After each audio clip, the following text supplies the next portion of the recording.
Part 1, The Enigmatic Arrival. In the small, isolated town of Glenwood, nestled deep within a dense forest, an eerie calm settled over the community.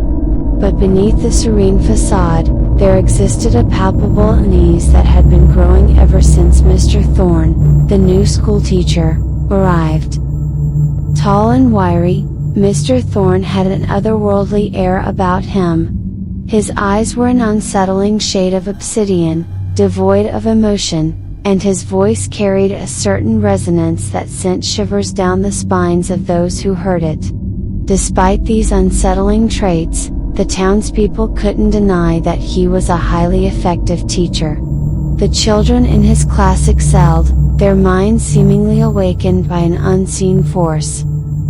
As whispers about Mr. Thorne spread through the town, children began to recount peculiar occurrences, shadows that danced where there should be none, whispers that emanated from the walls, and odd symbols etched into their notebooks. The stories, however, were dismissed as the vivid imaginations of young minds. Part 2, The Isolated Witness. Among the students was Lily, a curious and intelligent girl who harbored a deep skepticism about Mr. Thorne. She had noticed something about him that others seemed oblivious to, a thin, ethereal mist that seemed to envelop him, warping the air around him like a mirage. Lily couldn't shake off the feeling that Mr. Thorne was not what he seemed, and she began to secretly investigate. One evening, as the sun dipped below the horizon, casting long shadows across the town, Lily followed Mr. Thorne deep into the forest. Her heart pounded in her chest, both from fear and a determination to uncover the truth. The trees seemed to stretch toward the sky, their gnarled branches forming eerie silhouettes against the fading light. Lily's steps were muffled by a thick carpet of fallen leaves, and the forest seemed to close in around her. In a clearing, illuminated by the pale light of the moon, Lily finally saw what she had been searching for, a rift in reality, a tear in the fabric of the world itself. From within, a low, guttural hum emanated, a sound that seemed to ripple through her very bones. And there, standing before the tear, was Mr. Thorne, his eyes aglow with an otherworldly fire. Part 3, Unveiling the Nightmare. Lily watched in horror as Mr. Thorne reached out toward the tear, his fingers disappearing into its shimmering depths. As he did, the forest around them seemed to pulse with an unnatural energy. Lily's heart raced, torn between fleeing and uncovering the truth. Just as her resolve wavered, Mr. Thorne's head turned ever so slightly, and his obsidian eyes locked onto hers. Lily's breath caught in her throat, but she couldn't tear her gaze away. In that moment, she felt a chilling connection, a bridge between their minds that allowed her to see the true nature of Mr. Thorne. He was not a man, he was a creature from beyond, a being that fed on the fear and despair of the innocent. The rift before him was a gateway to a realm of darkness, and he was its herald. With a sudden, jarring motion, Mr. Thorne withdrew his hand from the tear, causing it to close with a sickening slurp.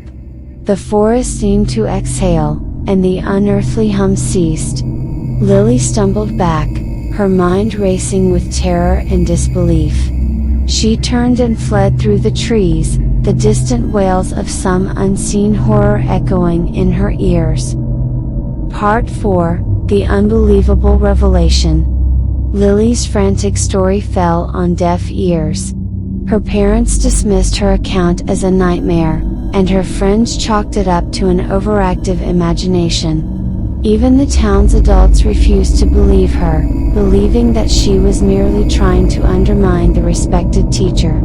Lily felt alone, trapped in a nightmare where no one would acknowledge the truth. As days turned into weeks, the grip of fear on the town grew stronger. Shadows seemed to stretch longer, and whispers carried on the wind became more pronounced. Children began to act strangely, their eyes distant and hollow.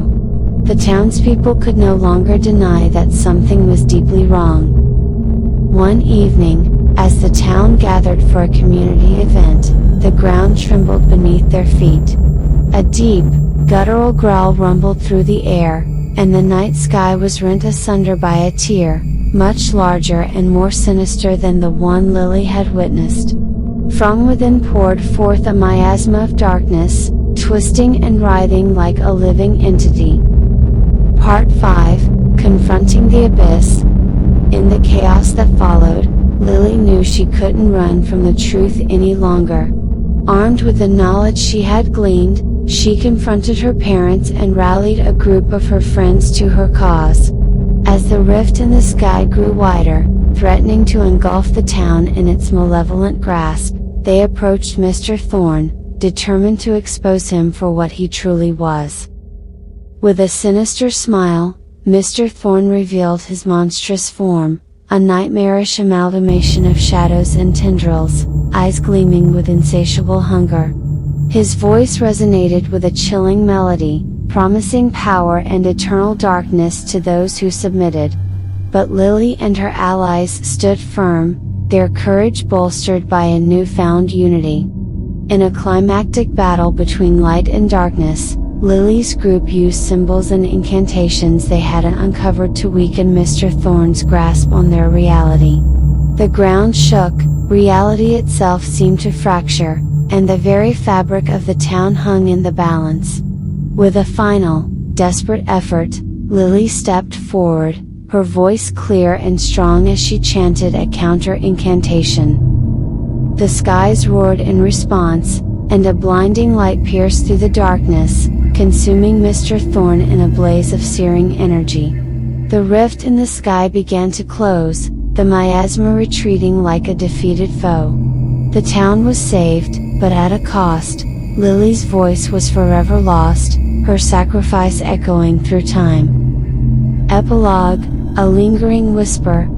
The town of Glenwood slowly returned to normal, the memories of the horror fading like a nightmare upon waking.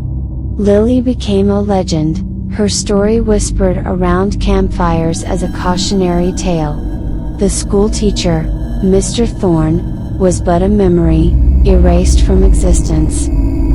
However, on quiet nights, when the wind rustles through the trees, and the moon casts eerie shadows, some say they can hear a faint, lingering whisper on the air. It speaks of forgotten realms, of monsters that lurk just beyond the veil, and of a brave girl who sacrificed her voice to save a town from the abyss.